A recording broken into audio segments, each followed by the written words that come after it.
and rollers, priests and stoners. Welcome to the Music Maker's History Channel. I'm Nick Brody, the rock and roll roadie, coming at you with killer stories about the legends, their gear, and the jaw-dropping tales that is the history of rock and roll. Today, from our Music Maker Gearography series, I'm going to tell the story of Fender amps, the sonic revolution that shook the world. Let's jump right in. Fender amps, the sonic revolution that shook the world. Back in the late 40s, Leo Fender was holed up in his Fullerton, California workshop, elbows deep in vacuum tubes, transformers, and schematics. The dude wasn't a rock star, but he sure as hell was about to build the gear that made them sound legendary. With a soldering iron in one hand and a vision in his head, he was piecing together an amp that could handle the wild new sounds of electric guitars. See, amps back then were weaklings, flimsy little boxes that crapped out at high volumes. They fizzled, cracked, and distorted in all the wrong ways. But Leo, he was a mad scientist with a radio repair background, and he knew what guitar slingers needed. Reliability, clarity, and raw power. The birth of a legend. By 1948, Leo's first amp, the Champion 800, hit the scene. It was small, scrappy, and meant for lap steel players, but it laid the groundwork for something much bigger.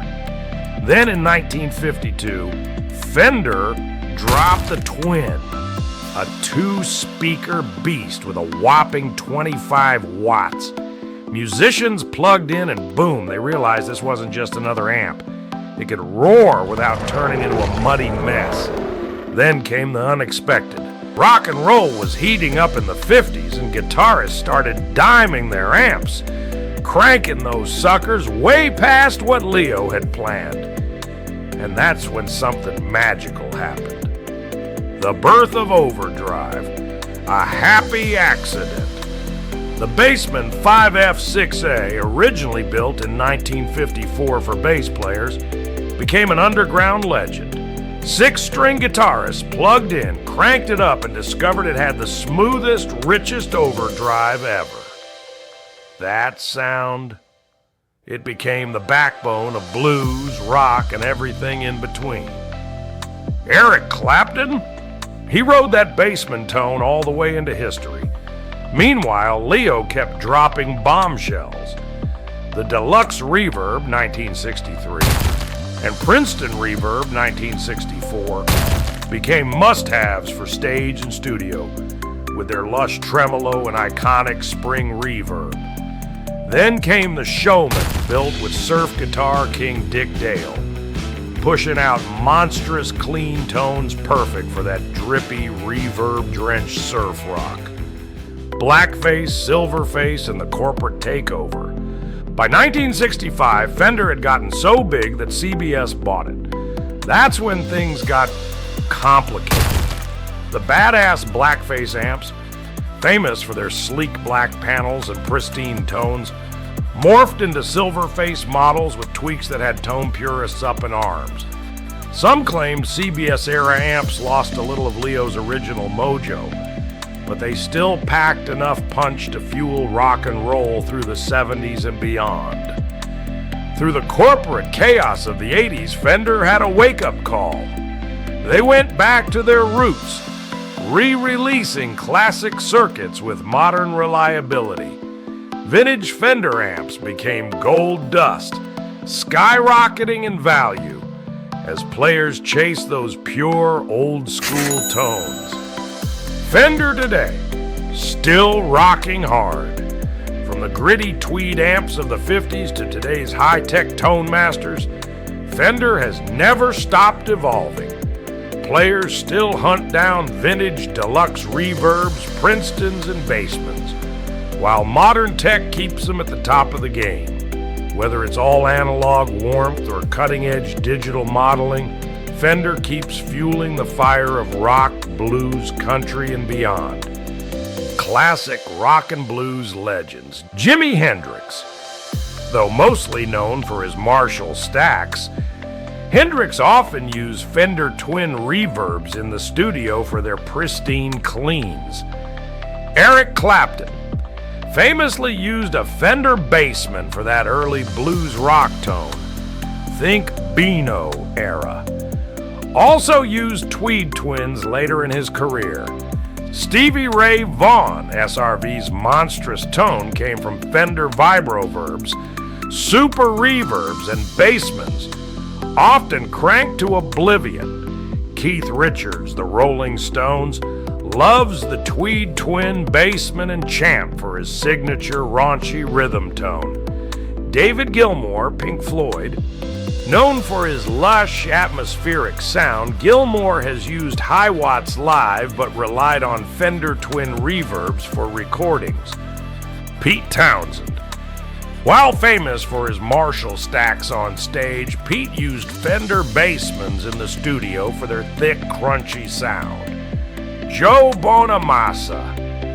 A vintage gear fanatic, Bonamassa often plays Tweed Twins and Bassmans for that thick, bluesy drive. Modern rock and alternative. John Frusciante, Red Hot Chili Peppers.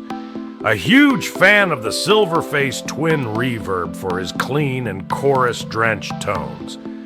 Jack White, the White Stripes, the Raconteurs, uses Fender Twin Reverbs and Champ amps in the studio for their unique breakup. The Edge, U2, has incorporated Deluxe Reverbs and Princetons alongside his Vox AC30 for shimmering, delay-heavy textures. Kurt Cobain, Nirvana, known for his love of solid-state Fender amps like the Fender Twin Reverb and Bassman in the studio. Johnny Greenwood, Radiohead, uses Fender 85 and Twin Reverb amps to craft Radiohead's unpredictable guitar tones. Country and Americana, Brad Paisley, a Telecaster wizard who swears by Fender Dr. Z and Vintage Deluxe Reverbs for his twangy, clean-to-crunch sound. Vince Gill loves Fender Twin Reverbs and Deluxe Reverbs, giving him that pristine country tone. James Burton, Elvis Presley, Emmylou Harris used a Fender Twin Reverb to define the Telecaster-driven country rock sound. Jazz and soul.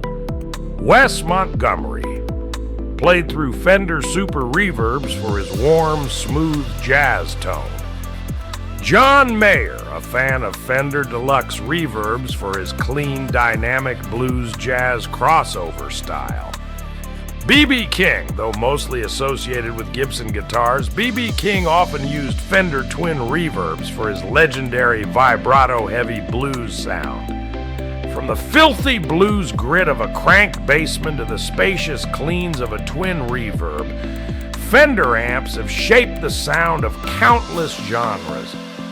Leo Fender, who left this world in 1991, might not have been a guitar hero, but he was the guy behind the guys, the wizard who made their tones legendary. And it all started with one quiet dude in a tiny shop, soldering circuits that would shape the sound of rock forever. Now, here's what my wife would call a useless fact. Leo Fender, the father of the iconic Fender Stratocaster and Telecaster and many Fender amps, did not know how to play the guitar. Heck, legend says he didn't even know how to tune a guitar. Incredible. Who's your favorite Fender amp player? Let me know in the comments. If you like this video, please smash that subscribe button. Give me a like, drop a comment, and share this with your crew. And don't forget to hit that notification bell so you'll know every time we drop a new episode. Help a roadie out. Until the needle drops again. Nick Brody, Rock and Roll Roadie, out.